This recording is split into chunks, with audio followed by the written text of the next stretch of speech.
Hi, good afternoon. Thanks for joining us today. My name is Will Rowley. I'm one of the pre-sales engineers and cloud evangelist at Cloud Direct. Today we're going to be talking a bit about communications continuity. It's the third webinar in a series that we're running. We started off looking at a general overview of business continuity planning and how to start identifying the weak links, if you like, in your business continuity strategy. We then looked at some disaster recovery and backup techniques and technologies that can really help with redundancy and resilience in your systems. Today we're talking about communications, and I'll obviously go over that in a few moments. And upcoming, we've got some webinars run on cloud continuity and solutions that are vended from the cloud that provide inherently good business continuity and disaster recovery planning. Topping that all off, we'll be supplying with a free business continuity template to help you go about running a business continuity audit in your own organizations and really start putting some of these processes and ideas into something a bit more tangible for you. So today we're talking about communications, looking at how do we identify the critical communications channels and what they are, the processes that are essential for continuity planning and how can, and with a spin on communications, and then looking at typically resilient communication systems and how to increase resilience in your communications and what that all kind of means. So, just to kick off then, the communications channels, which communication channels are we talking about and why? So obviously we all know it's vitally important to maintain communications with our clients, with our customers, with our vendors, partners, whoever it might be, inter-department. Communicating is vital in business. To not have that for a length of time is going to start hurting the business, and at some point the business isn't going to be able to continue operating without its comms. Now that could be the likes of its email or voice telephony, could be your website, your web page, how that interacts with customers. So thinking about that, getting communications running again or keeping them running is absolutely key. That said, you've got to plan for the worst, and if you do lose all your communications, what are the processes that you're putting in place to re-establish communications, get people talking again as quickly and as efficiently as possible, and where? So we'll look at internal processes. How do key business functions, sales operations, and other departments get back in touch together?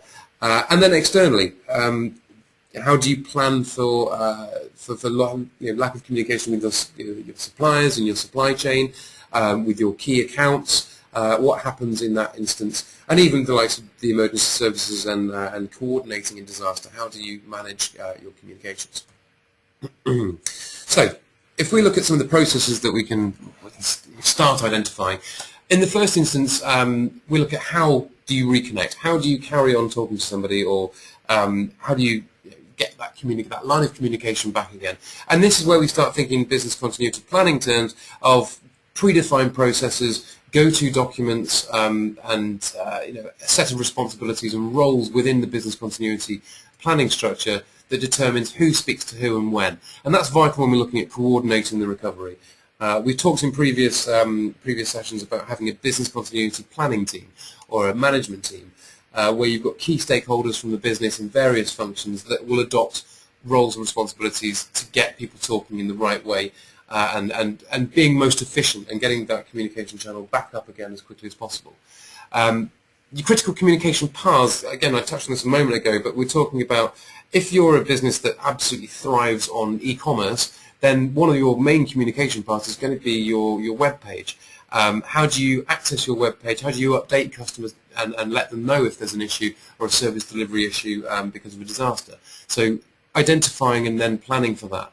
Similarly, if you're an inbound call center, you take a lot of inbound calls, how do you maintain your telephony? Your telephony is going to be key. Do you have the ability to put a voice response on your telephony system to be able to notify callers that there's an unusually high number of calls because there's been a disaster or for whatever reason?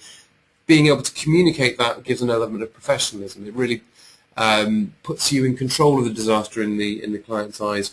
And obviously that lends itself well. And these are things that we've had to go through ourselves here when doing ISO auditing and things.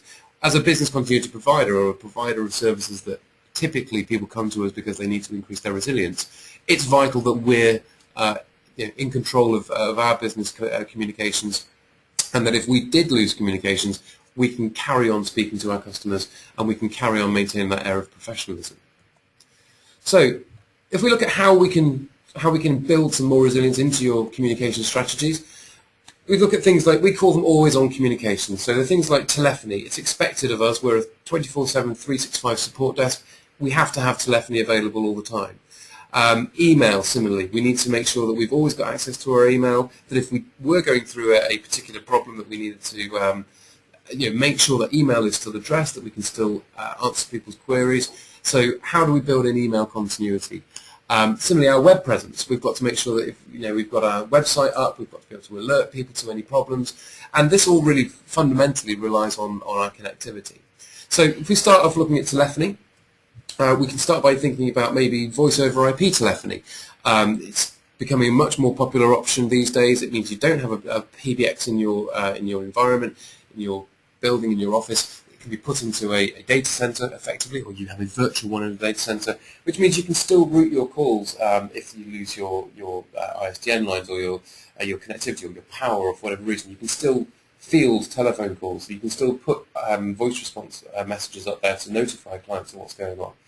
When regards to email, one of the most obvious things to do is to not have email in your own building. Stop having the post office in the building itself, and put your Exchange, your email system, into the cloud. Use a hosting provider for it so that it's got more redundancy. It's there, it's available, it's a purpose-built data center, and you're able to access it any time of the day or night.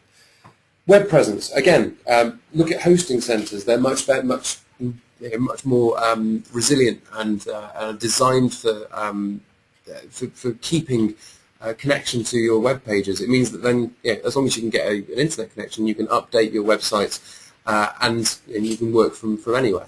And finally, connectivity. If you're using lease lines, then you've clearly made it an assumption that you need to have strong connectivity, good always-on connectivity. So make sure that you've got SLAs in place to back that up, that you know that you've got 4-hour fixed times. Certain suppliers might promise you next-day replacement on hardware, but is that really good enough? That might give you 24 hours of downtime. So if you can improve that by having 4-hour fixed times, same-day replacement on hardware, and even ADSL backup systems for your lease lines, and beyond that, even 3G, just to make sure that you're always on, always available.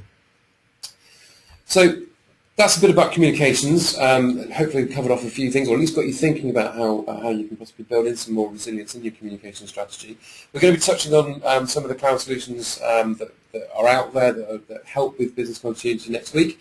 There is going to be that free business continuity template as well going around to you all, so that you can start trying to audit yourself for business continuity.